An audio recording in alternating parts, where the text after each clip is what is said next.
कक्षा 9वीं के विद्यार्थी, जैसे कि आप देख सकते हैं आपका यहाँ पर 6 मार्च को हिंदी का पेपर होने वाला। तो हम हिंदी पेपर एकदम रियल पेपर लेकर आ चुके हैं। तो इस वीडियो में हम पेपर को सारा सॉल्व करके बताने वाले हैं। उससे पहले आपको क्या करना है, वीडियो को लाइक कर देना, इन चैनल को करना है सब्सक्राइब, क्योंकि हमारे चैनल पर आपको आपके सारे पेपर मिल जाएंगे विद सॉल्यूशन के साथ, और उनकी आंसर की भी हमारे चैनल पर डल जाती है पेपर के 10 मिनट बाद। ठीक है, तो चैनल सब्सक्राइब जरूर से कर लेना। तो चलते हैं, शुरू करते हैं सारा पेपर सॉल्व करना। ठीक है, तो सबसे पहले यहाँ पर हम चलते हैं और हमें आपको कुछ निर्देश दिए हैं जो कि आपको यहाँ पर पढ़ लेना है।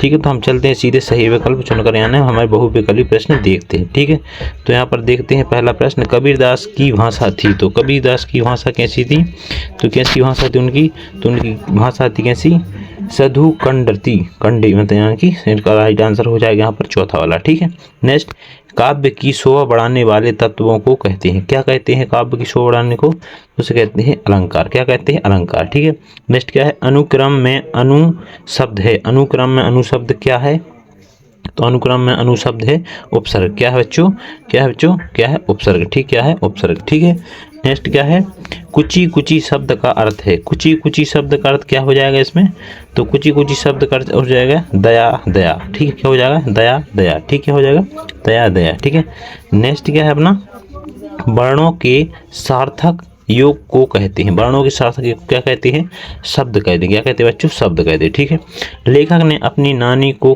क्यों नहीं देखा, क्यों नहीं देखा, क्यों नहीं देखा, क्योंकि स्वर्ग चली गई थी, यानी कि उनकी मृत्यु हो गई थी। ठीक है, उसे ही कहते हैं स्वर्ग जाना। ठीक है, नेक्स्ट देखते हैं, नेक्स्ट अपने यहाँ पर देखते हैं रिक्त स्थानों की, रिक्त स्थानों में सही विकल्प चुनकर लिखिए। ठीक है, तो अब यहाँ पर आपको क्या देखना है, रिक्त स्थान। ठीक है, तो फटाफट से स्थान देखते, जैसे मेरे नाना पक्के खालिस्तान माने जाते थे। क्या माने जाते थे, पक्के, तो इसका हो जाएगा साहब माने जाते। ठीक है, नेक्स्ट क्या है, कमाई में प्रत्यय है खालिस्तान, कौन सा है कमाई प्रत्यय, काम या आई, तो इसका राइट हो जाएगा आई। ठीक है, क्या है प्रत्यय। ठीक है, उपसर्ग होता अगर तो उपसर्ग होता तो दूसरा होता। ठीक है, प्रत्यय यानी पीछे वाला। ठीक है, नेक्स्ट क्या है, जो अधिक बोलता है उसे खालिस्तान कहते हैं। क्या कहते हैं उसे, वो तो कहते हैं वाचन। ठीक है, वाचन। ठीक है, नेक्स्ट क्या है, पंचवटी खालिस्तान है। क्या है पंचवटी, महाकाव्य या खंडकाव्य, तो इसका क्या है, ये एक खंडकाव्य है। ठीक है, खंडकाव्य। ठीक है, काली लहर कल्पना काली पंक्ति में खालिस्तान अलंकार निरहित है, तो कौन सा अलंकार है इसमें, तो इसका राइट आंसर क्या हो जाएगा, अनुप्रास अलंकार। ठीक, कौन सा है, अनुप्रास। ठीक है,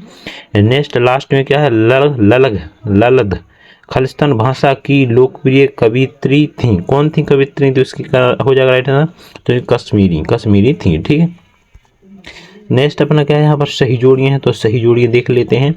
सही जोड़ियाँ बनाकर लिखिए। तो पहला क्या है, कबीर, तो कबीर का क्या हो जाएगा, तो कबीर क्या है, एक संत है। क्या है, कबीर एक संत है, तो अपना पहला यहाँ पर हो जाएगा। ठीक है, कबीर एक संत है। ठीक है, नेक्स्ट क्या है, नैतिक का विलोम शब्द, तो नैतिक का विलोम शब्द क्या हो जाएगा, नैतिक का विलोम शब्द हो जाएगा अनैतिक। ठीक है, क्या हो जाएगा, अनैतिक। ठीक है, नेक्स्ट क्या है, नाना साहब की पुत्री, तो नाना साहब की पुत्री का आपका यहाँ पर क्या हो जाएगा, तो नाना साहब की पुत्री का हो जाएगा, क्या नाम था, धारा। नाना साहब की पुत्री का नाम था मैना। ठीक, क्या नाम था, मैना। ठीक है, नेक्स्ट क्या है, भूमि, भूमि का यहाँ पर क्या हो जाएगा, तो भूमि का क्या हो जाएगा, भूमि एक धारा है। ठीक है, नेक्स्ट क्या है, माटी वाली के लेखक, माटी वाली के लेखक कौन है, तो माटी वाली के लेखक कौन है, यहाँ पर लिखिए विद्यासागर नौटियाल। ठीक है, नौटियाल। ठीक है, नेक्स्ट क्या है, दोहा, तो दोहा क्या हो जाएगा, एक दोहा क्या है, एक मात्रिक छंद। क्या है, दोहा एक मात्रिक छंद। ठीक है, तो हमने सही जोड़ी बता दी आपको। ठीक है, अब नेक्स्ट देखते हैं।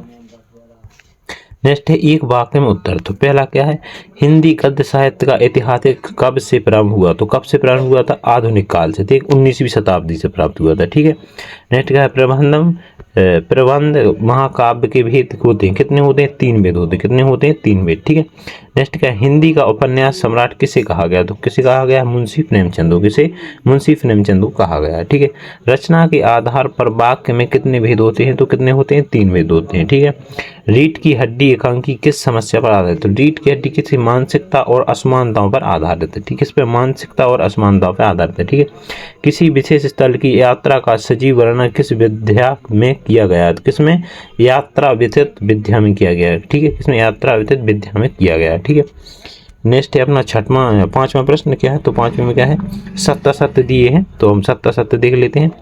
तो राम भक्ति शाखा के प्रमुख कवि सूरदास हैं तो ये अपना क्या हो जाएगा, असत्य हो जाएगा। ठीक है, राम भक्त के सूरदास नहीं है। ठीक है, तो पहला अपना ये असत्य हो जाएगा। ठीक है, नेक्स्ट क्या है, खंड काव्य में अनेक स्वर्ग होते हैं तो यह भी असत्य हो जाएगा। ठीक है, नेक्स्ट क्या है, तुलसीदास भक्ति काले कवि है तो यह अपना सत्य हो जाएगा। ठीक है, नेक्स्ट क्या है, प्रेमचंद के जूते फटे थे, यह भी आपका सत्य हो जाएगा। ठीक है, नेक्स्ट लेखक मृदुला गर्म की नानी झग डालू औरत थी तो हाँ ये आपका असत्य हो जाएगा। ठीक है, नेक्स्ट कहानी गद्य की गौण विधा में आते हैं तो यह भी आपका असत्य हो जाएगा। ठीक है, तो आपके ऊपर वाले दो और नीचे वाले दो सत्य हो जाएंगे, वहाँ के बीच वाले दो सत्य हो जाएंगे। ठीक है, नेक्स्ट छठवां प्रश्न है, भक्ति काल के स्वर्णकाल क्यों कहा जाता है।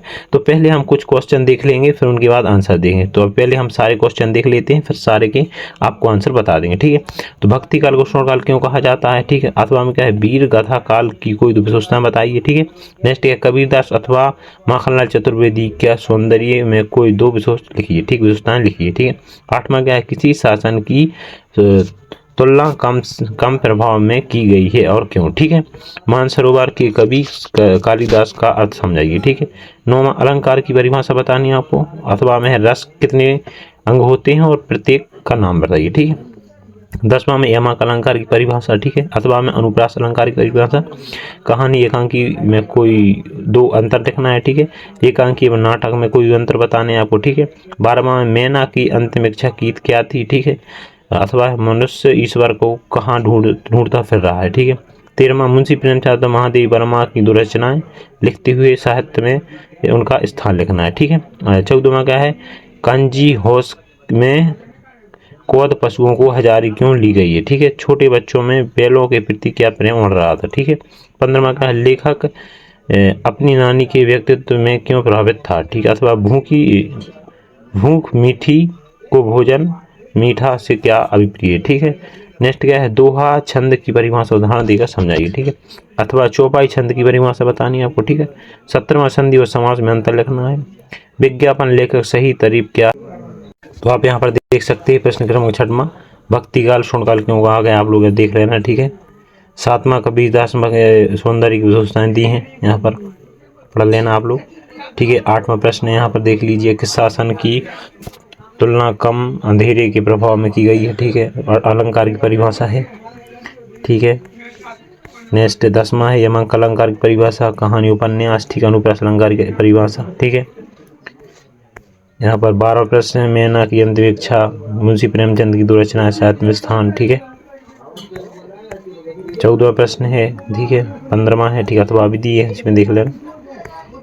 16वां है, दो छंद की परिभाषा, संधि और समास में अंतर। ठीक है, तो आप प्रश्न 18वां में आपको यहाँ पर गद्यांश संदर्भ प्रसंग और आपको व्याख्या लिखनी है। ठीक है, तो आप यहाँ पर लिख लेना। ठीक है, और निम्नलिखित अथवा में 19वां में भी निम्नलिखित गद्यांश प्रसंग लिखनी है। ठीक है, ये भी आप लिख लेना। 20वां का है, अपने गांव शहर एक अनुच्छेद लिखना है। ठीक है, कक्षा में प्रिय मित्र को बधाई देती हुए। ठीक है, आपको एक पत्र लिखना है। ठीक है, निम्नलिखित अपने गद्यांश को आप पढ़कर प्रश्न उत्तर लिखनी है। गद्यांश पद्यांश है, इसमें से आप क्वेश्चन ढूंढनी है। ठीक है, ये सब ढूंढ लेना। ठीक है, नेक्स्ट आपका 22वां प्रश्न, प्राचार्य का अवकाश लिखना है, प्रार्थना पत्र। ठीक है, अगर वो नहीं आप पे आ रहा है तो आपके मित्र के लिए जन्मदिन की बधाई की एक पत्र लिख देना।